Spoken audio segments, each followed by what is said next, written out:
迎你来教会，欢迎来教会，欢迎你来教会，欢迎你来教会，欢迎你来教会，欢迎你来教会。Welcome to church。欢迎你来教会，欢迎你来教会，欢迎你来教会。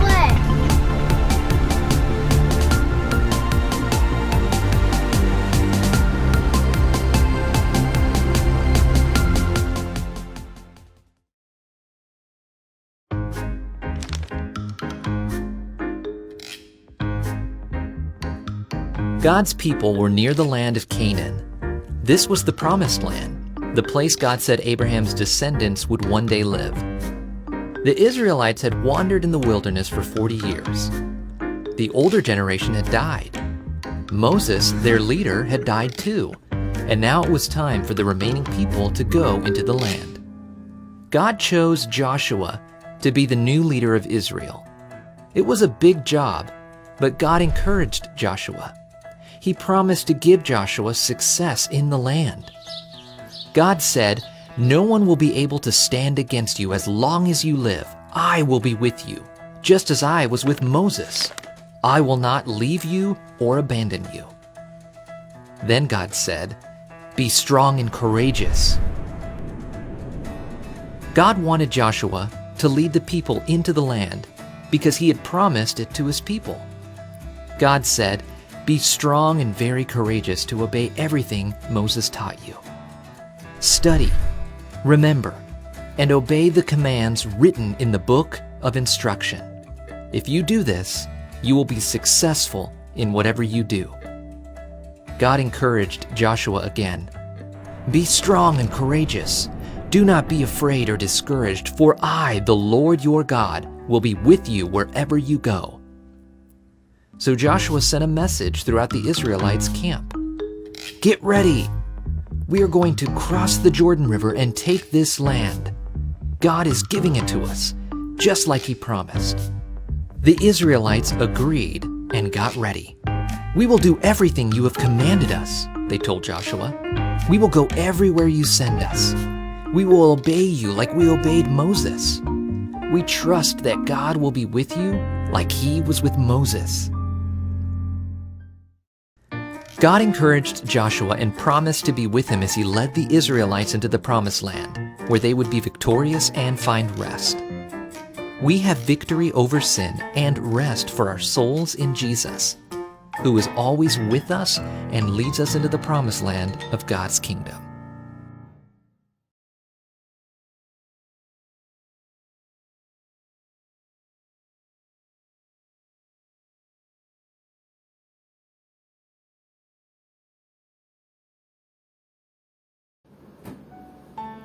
主日学的小朋友，你们好，好久不见喽！不晓得大家的假期过得如何呢？我过得很开心哦，虽然冬天有点冷，但是呢，我们可以烤火，然后烤棉花糖吃，很好吃的。小朋友们，我跟你们说哦，上个礼拜呢，Tiffany 老师有跟我说，今天会有一个新来的小朋友要加入我们哦。那坏坏牛呢，他出国了，所以我们可能要有一阵子看不到他。但是我们有个新朋友，希望大家可以跟他好好的相处，我们一起成为耶稣的小帮手。但我不知道他来了没有，他不知道会不会迷路。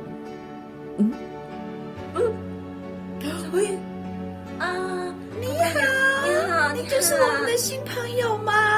对，大家好，小朋友们，我们跟他说好不好？我们好，你好 Cyrus，Hello， 请问你叫什么名字呀？我叫乖乖兔。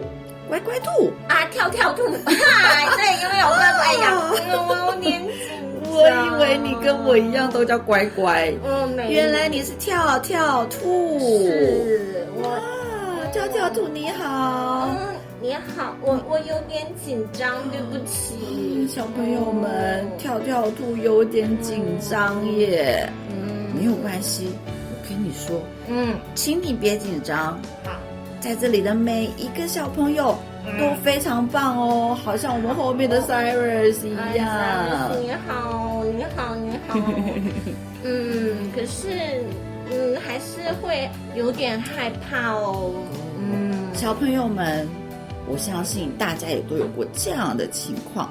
当你到了一个新的环境，好比你刚升上了小学，或者你到了一个新的 Kinder，或者 Childcare， 你们谁都不认识，都会紧张的。是啊，尤其今天我出来的时候有点 upset， 然后就是会害怕。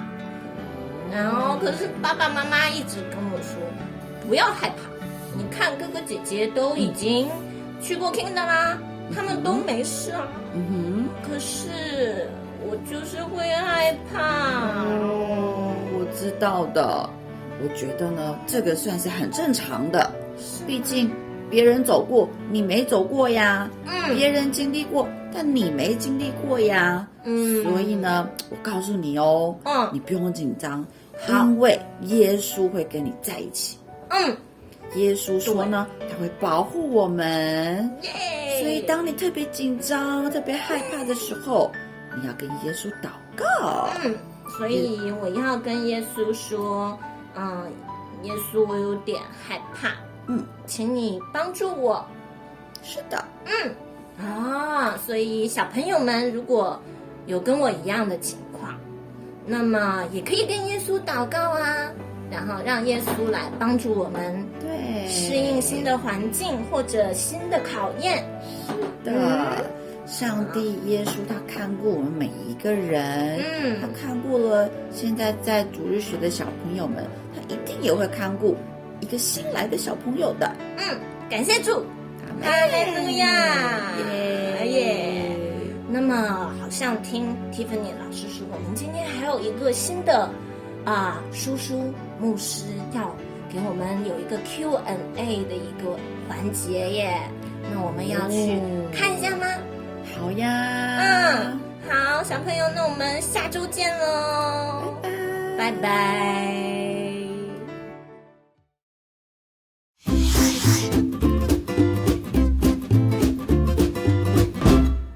Hi there, I'm Pastor Kevin. It's time for questions from kids. Jonathan from St. Cloud, Minnesota asks, My brother always points out when I make a mistake. It makes me so mad. What should I do? Oh, that is a good question. You know, first, I am so sorry that he points out all of your mistakes. People point out mistakes for many reasons. Sometimes people point out mistakes because they want to hurt your feelings. And then sometimes people point out mistakes because they actually want to help you get better. So pointing out mistakes is often mean, and it's not okay. You see, the Lord tells us that when we get mad, that's a natural human response, but we should not sin in our anger. So being mad is a human response, but don't sin in your anger. So what should you do? I think you should love your brother anyway. Love him. The Lord tells us in the scripture that when people are unkind to us, that we should still, in return, be kind to them. You should treat your brother the way that you want to be treated. Now, Jesus Christ was a perfect example. He was a perfect model of this. People were cruel to him. They were mean to him. They said harsh things to him. People even lied on Jesus Christ. And you know what he did? He loved them anyway. He loved us so much that he laid down his life for us. Now, if it gets to the point where you're really uncomfortable, I would also encourage you to tell a trusted adult that your brother is saying hurtful or harmful things to you that's making you mad. You see, it's always good to remember not to sin in our anger and to love people as much as we can. You see, God will be with you. Even when people treat you mean and they say harsh and harmful things to you. Remember this, words have power, and we should choose our words really, really carefully. And so I want to encourage you to use words that are kind and that encourage people. So let me ask you this question. How can you use your words to encourage and build others up?